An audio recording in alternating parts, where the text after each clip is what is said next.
Hello friends, my name is Manoj Kumar. आप देख रहे हैं मेरी मारुति मेरी पहचान। आज की वीडियो में है 10 क्वेश्चन और सारे क्वेश्चंस कास्टिंग से रिलेटेड हैं। तो दोस्तों शुरू करते हैं। फर्स्ट क्वेश्चन है, डी गैसिंग क्या है? डी गैसिंग क्या होती है? मेल्टेड मेटल से निकाली गई अशुद्ध गैसें जो नाइट्रोजन के प्रेशर से निकाली जाती हैं। नाइट्रोजन क्या करते हैं हम? नाइट्रोजन का पाइप, लोहे का या आयरन का पाइप, उसमें हम मेल्टेड मेटल में डाल देते हैं, जिससे कि वो बुलबुले के साथ उसमें घूमती रहती है प्रेशर से। तो क्या होती है, बाकी सारी गैसें बाहर निकल जाती हैं जो अशुद्ध गैसें होती हैं, जिससे कि मेटल में नुकसान हो सकता है या फिर कंपोनेंट जब बनाते हैं तो उसमें डिफेक्ट आ सकती है उन गैसों की वजह से। इसलिए हम उसको क्या करते थे, बिल्कुल गैस फ्री कर देते हैं, उसमें अशुद्ध गैसें उसमें से बाहर निकाल देते हैं। तो दैट इज कॉल्ड डीगैसिंग। और दूसरा क्वेश्चन है, ड्रॉस क्या है? ड्रॉस होता है मेटल में से निकाली गई अशुद्धि। ठीक है, जैसे उसमें कंकड़, पत्थर, डस्ट वगैरह बहुत सारी आती हैं मेटल में, जो कि मेटल इनगॉट, बाहर से एल्युमिनियम की इनगॉट आती है, फिर उसको हम पिघलाते हैं, मेल्ट करते हैं। तो मेल्ट करने के बाद उसको से वो अशुद्धियाँ बाहर निकाली जाती हैं, डस्ट या कंक्रीट। ठीक है, दैट इज कॉल्ड ड्रॉस। और थर्ड क्वेश्चन है, कास्टिंग में एलपीडीसी में कौन सा मास्क लगाया जाता है?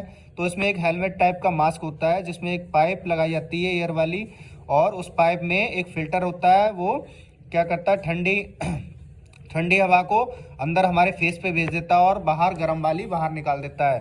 ठीक है, तो एयरलाइन मास्क बोलते हैं उसको। और फोर्थ क्वेश्चन है, कास्टिंग में गर्म कंपोनेंट को पकड़ने के लिए कौन से ग्लव्स उपयोग किए जाते हैं? उसमें जो गर्म कंपोनेंट हम पकड़ते हैं, गर्म वर्क कोई भी करते हैं या डाई में हम कोई रिपेयरिंग वगैरह करते हैं, तो हमारे हाथ बहुत गर्म हो जाते हैं। तो उस सब से बचने के लिए हम लेदर ग्लव्स का यूज करते हैं। कौन से ग्लव्स? Leather gloves. ठीक है।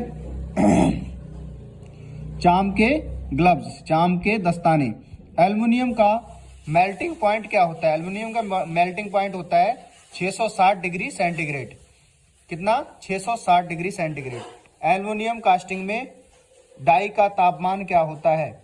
डाई का तापमान एल्युमिनियम कास्टिंग में होता है भाई 300 से 350 डिग्री सेंटीग्रेड, जिससे कि 300 से 350 अगर डाई का होगा तो एल्युमिनियम का 660 डिग्री है।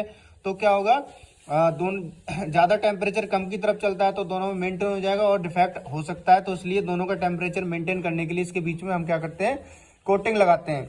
तो अगला क्वेश्चन इसी से रिलेटेड है। एल्युमिनियम डाई कास्टिंग में डाई कोटिंग क्यों लगाते हैं? ठीक है, तो क्यों लगाते हैं? मेटल का टेम्परेचर मेंटेन करने के लिए। ठीक है, जिससे उसका टेम्परेचर उतना ही रहे और वो धीरे धीरे कम हो, और जिससे कि उसमें कोई डिफेक्ट ना आए। ठीक है, तो इस तरीके से कंपोनेंट बनाते हैं। और 8वां क्वेश्चन है, कोर को फिनिश करने के लिए किस आकार की फाइल उपयोग की जाती है? कोर क्या होती है? सैंड की बनाई जाती है। एक सैंड का एक डिजाइन बनाया जाता है, जिससे कि हम इसको डाई में लगाएंगे तो फिर मेटल आने के बाद वो शेप ले लेता है बीच में।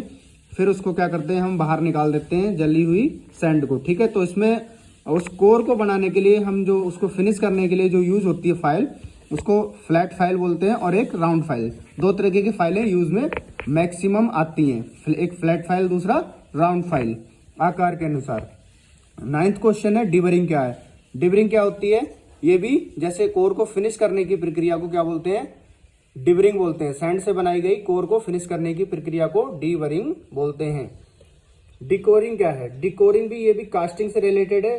कास्ट किए हुए कंपोनेंट में से कोर को बाहर निकालना क्या होता है? डिकोरिंग होती है। जैसे कोर बनाई हमने और कोर को हमने फिर ले जाके एलपीडीसी में डाई में लगा दिया, और डाई में लगाने के बाद क्या हुआ, और कंपोनेंट ने शेप ले लिया, कंपोनेंट भर गया, बाहर आ गया। उसको ठंडा करने के बाद फिर जो कोर होती है वो क्या होती है, अंदर जल जाती है। फिर उसको हम क्या करते हैं, वाइब्रेटिंग में लगा देते हैं, वाइब्रेटिंग मोड पे दूसरी मशीन में ले जाके वो वाइब्रेट करके उसको क्या करती है, कोर को धीरे धीरे बाहर निकाल देती है। जो बाकी होल्स होते हैं उनमें से होकर के वो कोर बाहर निकल जाती है। That is called decoring. इसको डिकोरिंग बोलते हैं। तो दोस्तों, आज के 10 क्वेश्चन कंप्लीट हो चुके हैं। ठीक है, तो आई होप कि आपको कास्टिंग के बारे में काफ़ी चीज़ें जानने को मिली होंगी, और कुछ क्वेश्चंस हम आगे बना के कवर करेंगे नेक्स्ट वीडियो में। तो दोस्तों, मिलते हैं नेक्स्ट वीडियो में। तो आज के लिए बस इतना ही। तब तक के लिए थैंक यू, बाय बाय, चाओ, जय हिंद।